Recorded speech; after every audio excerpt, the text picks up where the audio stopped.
नमस्कार दोस्तों, स्वागत है आपका हमारे चैनल पर। आज हम आपको सुनाने जा रहे हैं एक पौराणिक कथा जो हिंदू धर्म की महत्वपूर्ण परंपरा तुलसी विवाह से जुड़ी है। इस कथा में हम जानेंगे कि कैसे तुलसी माता और भगवान श्री विष्णु का विवाह हुआ और इसके क्या धार्मिक महत्व है। तो चलिए शुरू करते हैं।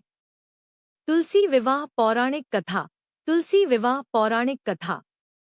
एक बार शिव ने अपने तेज को समुद्र में फेंक दिया था।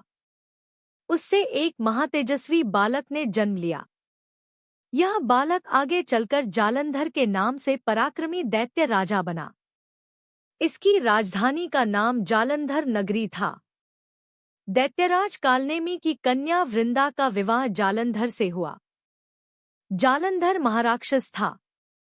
अपनी सत्ता के मद में चूर उसने माता लक्ष्मी को पाने की कामना से युद्ध किया, परंतु समुद्र से ही उत्पन्न होने के कारण माता लक्ष्मी ने उसे अपने भाई के रूप में स्वीकार किया। वहां से पराजित होकर वह देवी पार्वती को पाने की लालसा से कैलाश पर्वत पर गया। भगवान देवाधिदेव शिव का ही रूप धरकर माता पार्वती के समीप गया, परंतु मां ने अपने योगबल से उसे तुरंत पहचान लिया तथा वहां से अंतर्ध्यान हो गई। देवी पार्वती ने क्रुद्ध होकर सारा वृतांत भगवान विष्णु को सुनाया। जालंधर की पत्नी वृंदा अत्यंत पतिव्रता स्त्री थी। उसी के पतिव्रत धर्म की शक्ति से जालंधर न तो मारा जाता था और न ही पराजित होता था। इसीलिए जालंधर का नाश करने के लिए वृंदा के पतिव्रत धर्म को भंग करना बहुत आवश्यक था। इसी कारण भगवान विष्णु ऋषि का वेश धारण कर वन में जा पहुंचे, जहां वृंदा अकेली भ्रमण कर रही थी। भगवान के साथ दो मायावी राक्षस भी थे, जिन्हें देखकर वृंदा भयभीत हो गई। ऋषि ने वृंदा के सामने पल में दोनों को भस्म कर दिया। उनकी शक्ति देखकर वृंदा ने कैलाश पर्वत पर महादेव के साथ युद्ध कर रहे अपने पति जालंधर के बारे में पूछा। ऋषि ने अपने माया जाल से दो वानर प्रकट किए। एक वानर के हाथ में जालंधर का सिर था तथा दूसरे के हाथ में धड़। अपने पति की यह दशा देखकर वृंदा मूर्छित होकर गिर पड़ी। होश में आने पर उन्होंने ऋषि रूपी भगवान से विनती की कि वह उसके पति को जीवित करें। भगवान ने अपनी माया से पुनः जालंधर का सिर धड़ से जोड़ दिया, परंतु स्वयं भी वह उसी शरीर में प्रवेश कर गए। वृंदा को इस छल का तनिक भी आभास न हुआ।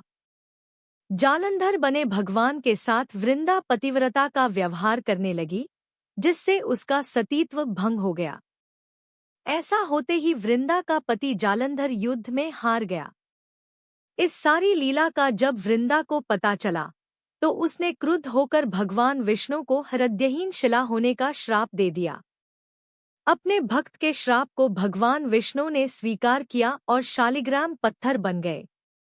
सृष्टि के पालनकर्ता के पत्थर बन जाने से ब्रह्मांड में असंतुलन की स्थिति हो गई। यह देखकर सभी देवी देवताओं ने वृंदा से प्रार्थना की वह भगवान विष्णु को श्राप मुक्त कर दे। वृंदा ने भगवान विष्णु को श्राप मुक्त कर स्वयं आत्मदाह कर लिया। जहां वृंदा भस्म हुई, वहां तुलसी का पौधा उगा। भगवान विष्णु ने वृंदा से कहा, हे वृंदा, तुम अपने सतीत्व के कारण मुझे लक्ष्मी से भी अधिक प्रिय हो गई हो। अब तुम तुलसी के रूप में सदा मेरे साथ रहोगी।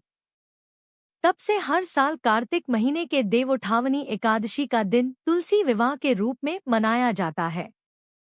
जो मनुष्य भी मेरे शालिग्राम रूप के साथ तुलसी का विवाह करेगा, उसे इस लोक और परलोक में विपुल यश प्राप्त होगा।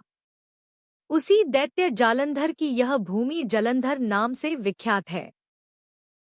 सती वृंदा का मंदिर मोहल्ला कोट किशनचंद में स्थित है।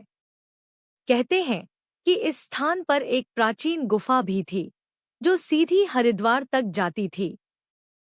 सच्चे मन से 40 दिन तक सती वृंदा देवी के मंदिर में पूजा करने से सभी मनोरथ पूर्ण होते हैं। जिस घर में तुलसी होती है, वहां यम के दूत भी अस्मय नहीं जा सकते।